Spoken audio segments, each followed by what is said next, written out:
달린 행악자 중 하나는 비방하여 가로되 네가 그리스도가 아니냐 너와 우리를 구원하라 하되 하나는 그 사람을 꾸짖어 가로되 내가 동일한 정죄를 받고서도 하나님을 두려워 아니하느냐 우리는 우리의 행한 일에 상당한 보응을 받는 것이니 이에 당연하거니와 이 사람의 행한 것은 옳지 않은 것이 없느니라 하고 가로되 예수여 당신의 나라에 임하실 때에 나를 생각하소서 하니 예수께서 이르시되 내가 진실로 내게 이르노니 오늘 네가 나와 함께 낙원에 있으리라 하시니라. 아멘. 아버지 하나님, 오늘 이 수요일 정말 주님을 예배하기 위해 한자리에 모인 성도님들을 주님 기억하여 주시옵소서. 주님, 오늘 또 주님의 말씀 증거될 때에 주님 전하는 자나 받는 자가 동일한 성령의 감동이 있게 주님 역사하여 주시고 주님 부족한 종의 입술 주관하여 주셔서 정말 담대하게 하여 주시고 또 이 주님의 말씀이 그냥 땅에 떨어지지 아니하고 우리 마음에 또 씨가 심어지고 또 열매가 맺어질 수 있도록 인도하여 주시옵소서. 예수님 이름으로 기도드리옵나이다. 아멘. 예수 천국 불신 지옥, 여러분 이런 말 많이 들어보셨죠? 거듭난 사람들에게는 맞는 말이지만은 이 믿지 않는 사람들에게는 좀 과격하고 좀 극단적이고 이 책임 없는 말로 느껴진다 하는 그런 말입니다. 예수만 믿으면 다 천국 가냐? 그래도 뭐가 더 있지 않겠느냐 하는 그런 생각을 사람들이 참 많이 하죠. 제가 아이들과 1:1 양육을 하면서 이렇게 구원의 확신 부분을 공부할 때면 반드시 받게 되는 단골 질문이 있습니다. 살인범도 예수만 믿으면 천국 가나요? 유영철, 조두순 같은 그런 연쇄 살인마들도 예수님 믿으면 다 똑같이 천국 가는 건가요? 이런 질문을 제가 참 많이 받습니다. 자, 이런 질문을 받고 아이들의 표정을 살펴보면 그래도 되나 하는 그런 표정들을 제가 보게 되는데요. 이럴 때마다 응답으로 이렇게 해주는 성경의 이야기가 바로 오늘 본문의 이야기입니다. 죽기 바로 직전에 십자가 위에서 구원받은 한 강도의 이야기입니다. 물론 어떤 죄인이든지 예수님만 믿으면 구원을 얻을 수 있다. 죽기 직전이라도 회개하고 예수님을 믿으면 천국 갈 수 있다고 말하기 위해 이 본문을 이야기하는 것은 잘못된 것이 아닙니다. 그러나 오늘 본문을 그러한 용도로만 사용해서는 안 됩니다. 십자가 위에서 한 강도가 구원을 받았다는 이야기는 오직 누가복음에만 기록되어 있습니다. 오늘 우리가 읽은 이 본문을 우리가 충분히 이해하기 위해서는 오늘 읽은 이 부분만 떼어놓고 생각할 것이 아니라 누가복음 23장에 나오는 전체적인 이 문맥을 함께 보면서 이야기를 해야 하는데요. 갈보리 동산 위에 새 십자가가 세워져 있었고 그 가운데 우리 주님 되시는 예수님께서 매달려 계셨고 그 좌우엔 두 강도가 함께 매달려 있었습니다. 십자가에 매달렸다 하는 그 말은 이미 죽은 것이나 다름없는 상황, 그냥 죽은 것으로 봐도 무방한 상황, 사람이 아무런 저항도 할 수 없이 그 처해진 죽음에 달려가는 상황, 죽어가는 상황이었습니다. 지난주에는 예수님의 죽음이 시작된 그 순간이 예수님께서 구원의 사역을 완성하기 시작하는 시간이라 말씀을 드렸었는데요. 아버지여 저들을 사하여 주옵소서라는 그 예수님의 기도는 복음 그 자체였습니다. 아무 죄 없으신 예수님이 십자가에 달리셔서 하나님 아버지께 모든 사람의 죄를 사하여 줄 것을 간구하는 이 복음이 드러난 상황에서 누가는 두 가지 상반된 반응을 보여줍니다. 한 명은 그 십자가 밑에서 예수님을 조롱하고 희롱하고 있는 모든 그 다른 사람과 같이 예수님을 비방했고, 또 다른 한 사람은 예수님을 그 자리에서 믿고 예수님께 믿음을 고백했습니다. 그리고 이 믿음을 고백한 한 강도는 예수님께서 그 입술을 열어 직접 그의 구원을 보증해 주시는 것을 보게 됩니다. 오늘 우리는 이 구원받은 강도가 가진 믿음이 과연 어떤 믿음이었는지를 함께 보면서 우리들의 믿음을 함께 돌아보기를 원합니다. 가장 먼저 이 구원받은 강도가 가진 믿음은 바로 그리스도를 깨닫는 믿음이었다는 것입니다. 오늘 본문을 다시 보시면 우리 39절에 등장하는 그 한 강도도 그리스도라고 예수님을 말하고 있는 것을 보게 됩니다. 십자가에 달리셨을 때 예수님이 그리스도라는 사실이 이미 드러났다는 것입니다. 그런데 이 강도는 뭐라고 말합니까? 네가 그리스도가 아니냐? 너와 우리를 구원하라. 여러분, 이 말에 담긴 의미는 무엇일까요? 십자가 밑에서 네가 하나님의 택하신 자 그리스도여든 십자가에서 내려와라. 너 자신을 구원하라. 저가 남은 구원하면서 자신은 구원하지 못한다 하는 그 조롱의 말과 동일하게 예수님을 비방하는 말입니다. 어느 사형수가 죽음을 마땅히 여기면서 아무 두려움 없이 죽음을 맞이할까요? 자기 죄를 아무리 인정한다고 해도 그 사형장에서 죽임을 당하기 그 직전만큼은 내가 그래도 살고 싶다. 내가 죄를 지었지만은 내가 여기서 죽고 싶지 않다. 내가 좀 이제는 좀 돌이켜서 좀 제대로 살아보고 싶다 하는 그 어떤 살고 싶다 하는 그런 강렬한 희망을 가지지 않겠습니까? 이 강도는 예수님께 말하기를 네가 그리스도라면 지금이라도 나를 좀 살려달라. 그것도 못하면서 무슨 그리스도라고 할 수 있겠느냐라고 하면서 그렇게 말하고 있는 것입니다. 그리스도의 의미, 그 단어가 가진 의미는 상관이 없이 예수님이 어떤 분인지는 알지 못한 채 그저 나를 살려달라 하고만 말하고 있는 것입니다. 그리고 어쩌면 지금 이런 반응은 아마 죽어가는 사형수라면 당연한 반응일 수도 있겠습니다. 그러나 다른 한 강도는 그 자리에서 예수님이 누구신지를 깨닫게 되었습니다. 사람들이 말하는 그 그리스도, 그 그리스도의 의미를 죽음이 처해진 상황에서, 그 죽어가는 상황에서 그제서라도 알게 되었다는 것입니다. 이 말씀을 좀 더 깊이 이해하기 위해서 우리는 이 그리스도라는 말이 무슨 말인지 그 의미를 생각해 볼 필요가 있는데요. 그리스도라 함은 기름 부음 받은 자라는 의미입니다. 즉 하나님의 택하심을 받은 자로 증명이 된 사람이다 하는 그 말로서 이 이스라엘 역사 가운데 기름 부음을 받음으로 하나님의 택하심을 입었다는 것을 나타낸 사람은 총 세 부류의 사람이 있는데요. 먼저는 선지자, 그리고 제사장, 그리고 마지막으로 왕이었습니다. 우리가 예수 그리스도의 역할에 대해서 이야기할 때 이야기하는 것이 바로 예수님의 선지자적인 역할, 그리고 예수님의 제사장적인 역할, 그리고 예수님의 왕적인 역할에 대해서 이야기를 합니다. 하나님의 보내신 선지자로서 하늘나라의 비밀과 진리를 선포하시고 회개를 선포하시는 그 선지자의 역할을 의미하고요. 또 모든 사람의 죄를 대신하여 하나님께로 가져가 중재하는 이 제사장의 역할을 말하고요. 보좌에 앉아서 모든 나라와 모든 민족을 다스리시며 통치하시는 그 왕의 역할에 대해서 말을 하게 되는데요. 그렇기 때문에 예수님은 완전하신 그 그리스도의 의미를 다 가지신 분으로 완전한 선지자요, 완전한 제사장이시요, 완전한 왕이 되신다는 그런 의미를 가지고 있습니다. 제가 서두에 말씀드린 것과 같이 이 두 강도는 예수님이 십자가를 지고 그 골고다 언덕에 올라가시는 그때부터 함께 했던 것을 알 수 있는데요. 우리 누가복음 23장 26절부터 다시 보시게 되면은 예수님이 그 십자가를 지고 갈 때에 32절을 보시면은 또 다른 두 행악자도 사형을 받게 되어 예수와 함께 끌려가니라 라고, 이 예수님이 십자가를 지고 가시는 그 시점부터 이 두 행악자도 함께 하고 있었다 하는 것을 말하고 있는데요.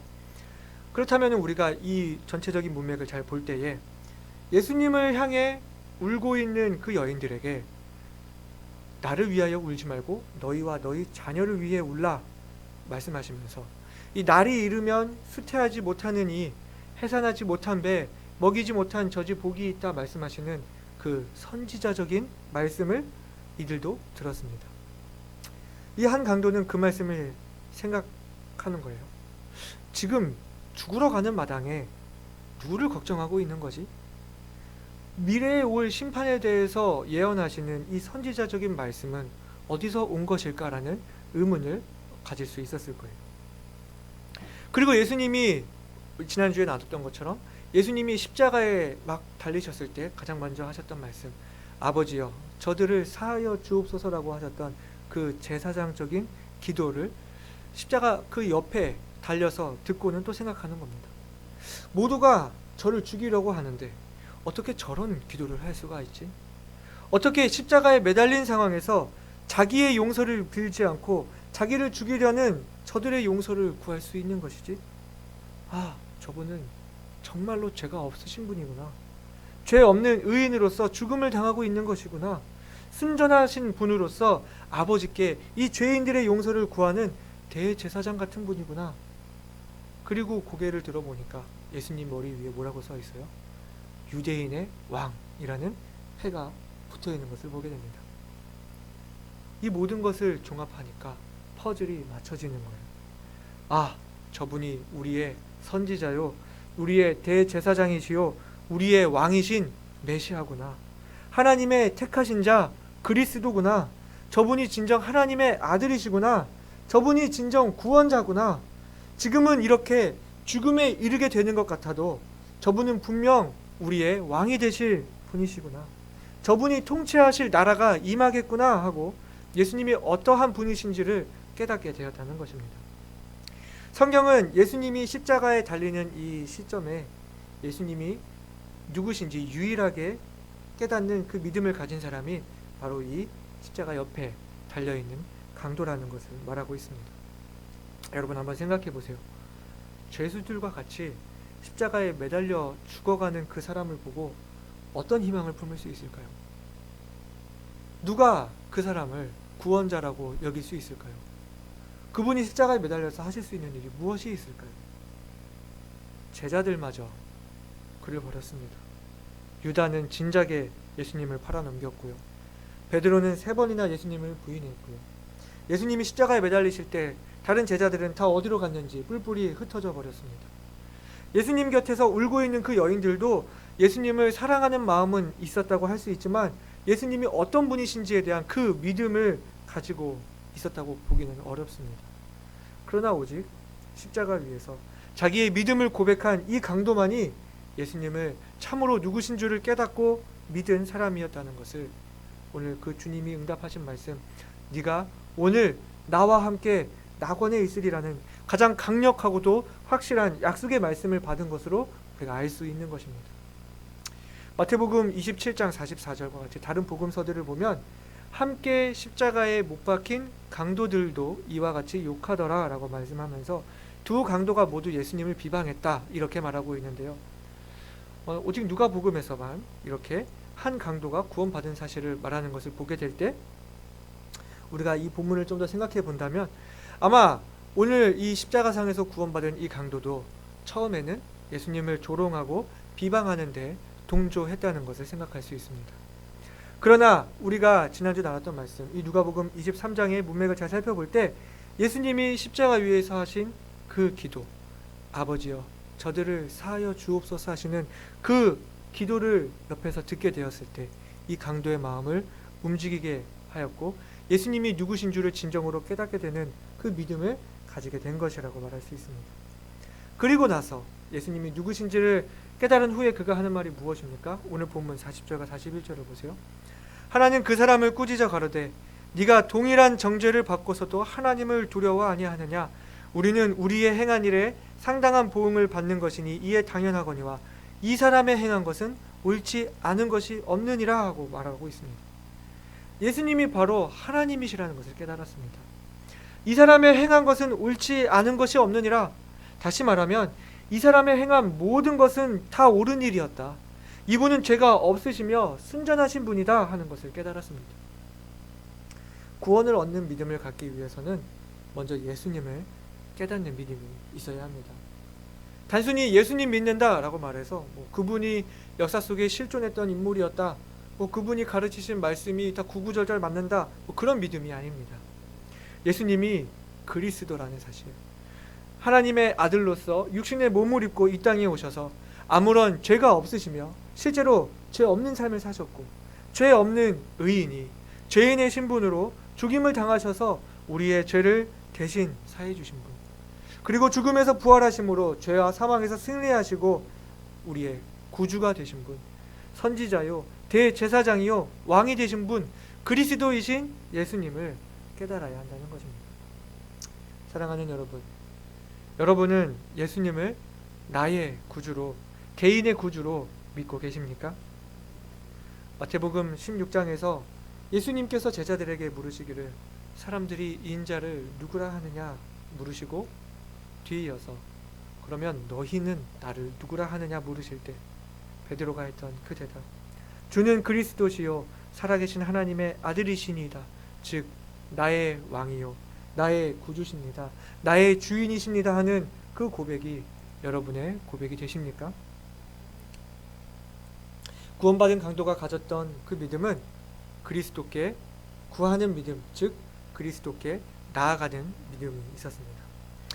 제가 먼저 이 믿음의 지식적인 요소를 말씀드렸습니다. 그리고 그 다음으로는 바로 믿음의 의지적인 요소를 말씀드리고자 합니다. 그것은 예수님께 나아가 나의 구원을 요청해야 한다는 것입니다. 오늘 본문의 42절에 이 강도가 어떻게 말하고 있습니까? 가로되 예수여 당신의 나라에 임하실 때에 나를 생각하소서 주님께 요청하고 있는 것을 보게 됩니다. 먼저 이 강도는 자신이 죄인인 것을 깨달았습니다. 자신이 당하고 있는 이 처형이 자기 죄에 합당한 보응인 것을 알았습니다. 그렇기 때문에 주님께 요청하기를 나를 구원하소서, 나를 살려주소서, 나를 지금 여기서 건지소서라고 말하지 않고 아버지 나라에, 당신의 나라에 임하실 때 나를 생각하소서라고 말하고 있습니다. 자신이 흉악한 죄인인 것을 아는 사람이 가질 수 있는 겸손한 자세인 것입니다. 여러분, 이것은 엄청난 믿음입니다. 이 장면을 여러분 상상해 보세요. 십자가에 달려서 무능력하게 죽어가는 한 사람을 보고 이제 몇 시간 후면 곧 죽을 게 눈에 뻔한 사람인데 그분을 보시고서 나를 생각해 주세요. 근데 그 말을 또 하고 있는 본인도 십자가에 달려서 죽어가는 사람이 하는 말이었습니다. 예수여 당신의 나라에 임하실 때에, 즉 죽음으로 끝나는 것이 아니라 예수님이 가시게 될 곳이 있다는 것을 믿었습니다. 그리고 그곳에 임하실 때 당신을 구주로 인정하고 믿었던 나라는 사람이 있었다는 것을 기억해 주세요, 생각해 주세요 하는 그 겸손한 요청은 당신이 원하시면 나를 구원할 수 있다는 그 믿음이 있었다는 것입니다. 내가 비록 죄인으로 살았고 이 죄의 용서를 받을 만한 그 어떤 선행도 베풀지 못했고 이것을 회복할 수 있는 그 어떤 것도 하지 못했고 이제 십자가에 달려서 죽음 직전에 있지만 내가 그분께 요청할 때 그분이 나를 생각해 주시리라는 믿음이 있었다는 것입니다. 그리고 그 주님은 그 겸손한 믿음을 기뻐 받아주셨습니다. 이 강도의 요청을 받아주셨습니다. 주님은 무엇이라 대답하셨습니까? 내가 진실로 내게 이르노니 오늘 네가 나와 함께 낙원에 있으리라. 여러분, 예수님이 직접 입을 열어 확신해 주시는 이보다 더한 확신이 어디 있겠습니까? 여기서 우리가 알 수 있는 사실은 구원은 오직 믿음으로 얻는다는 것입니다. 행위로 구원받는 것이 아니라는 것이죠. 이 죄수가 손과 발이 십자가에 매달린 상태에서 무슨 행동을 할 수 있었겠습니까? 어떤 선행을 할 수 있었을까요? 그저 입술로 예수님께 대한 믿음을 고백할 수밖에 없었습니다. 이 죄수는 침례를 받지도 않았습니다. 이 죄수가 예수님께 믿음을 고백했을 때 예수님이 그래, 그러면은 저 낙원에 들어가기 위해서 우리 잠깐 내려가서 물에 담갔다가 오자, 이렇게 말씀하시지도 않았습니다. 침례 받아야 구원받는 것이 아니라는 것입니다. 침례는 믿음의 고백일 뿐이에요. 이 죄수가 십자가 위에서 예수님께 했던 그 고백으로 예수님은 충분히 받으셨다는 것입니다. 그저 십자가 위에서 할 수 있는 일은 예수님께 나의 믿음을 고백하는 일뿐이었고 요청하는 것뿐이었습니다. 하지만 주님께는 그것으로 충분했습니다. 누구든지 믿기만 하면 구원을 얻을 수 있다는 그 사실이 우리에게 위로가 됩니다. 우리들의 사역 가운데서도 평생을 예수님 믿지 않다가 건강을 잃는다든지 꼭 임종을 앞두고 예수님을 받아들이는 그런 분들이 계시는데요. 그분들에게도 동일한 기회가 있다는 사실이 우리에게 감사가 됩니다.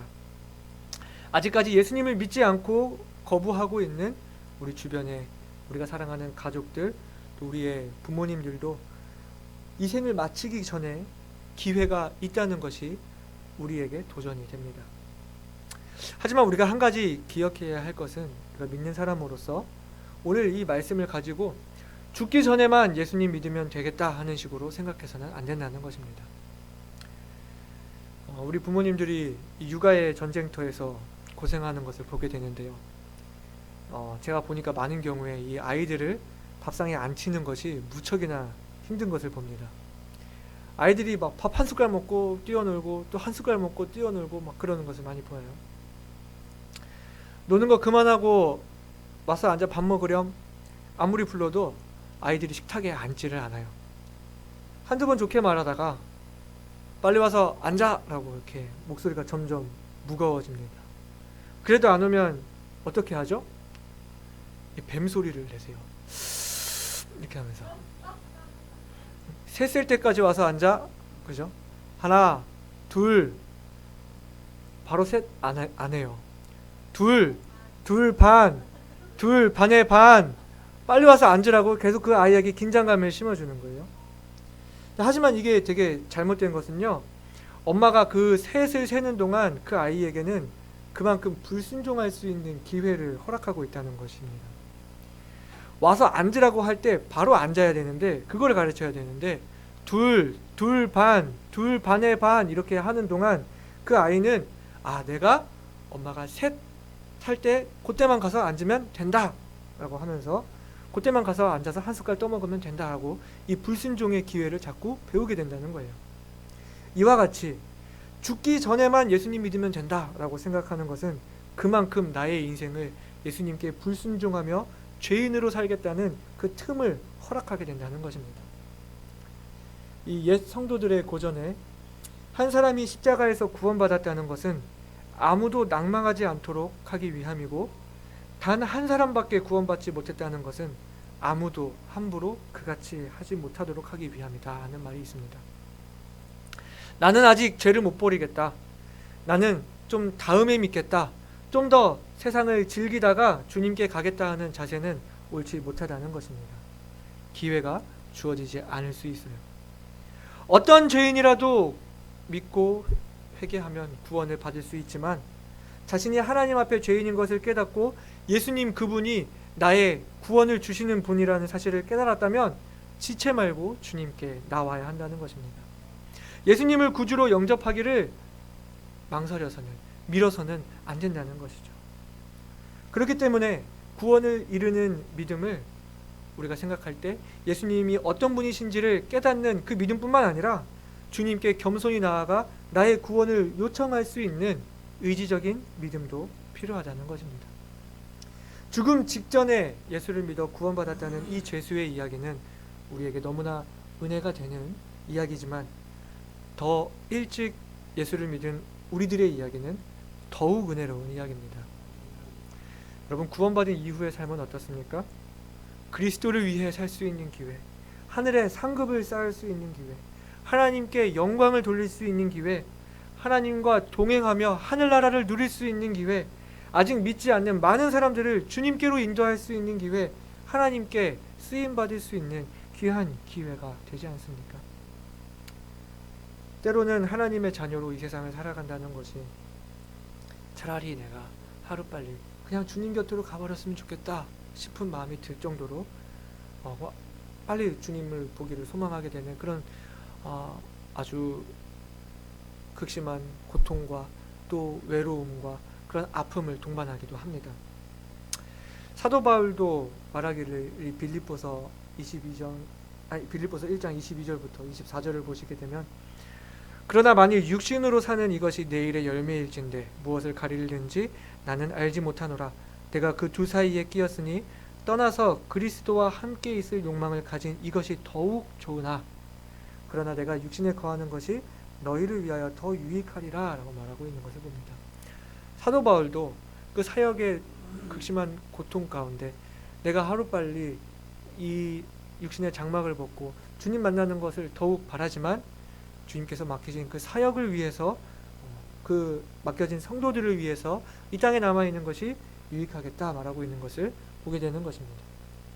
구원받은 그리스도인들이 다른 이들에게 유익이 되는 삶을 살 수 있다는 것을 우리가 기뻐해야 한다는 것입니다.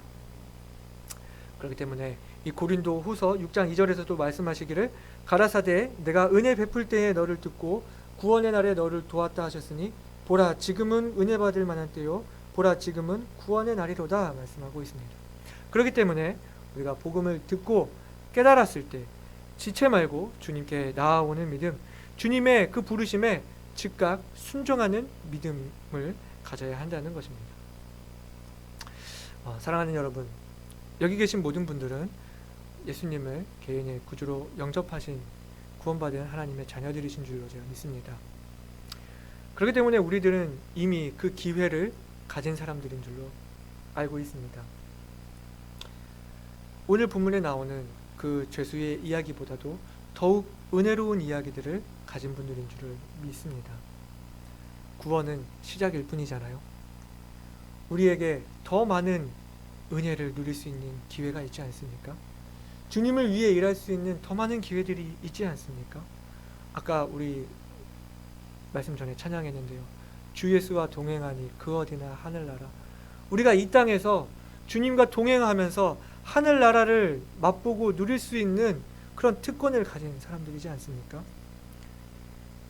우리의 구원을 인하여 감사하는 성도들이 되시기를 바랍니다. 우리가 지금 예수님을 믿고 하나님의 자녀가 됨으로 이 주님과 동행하는 삶을 살 기회가 있다는 사실을 기뻐하시기를 바랍니다.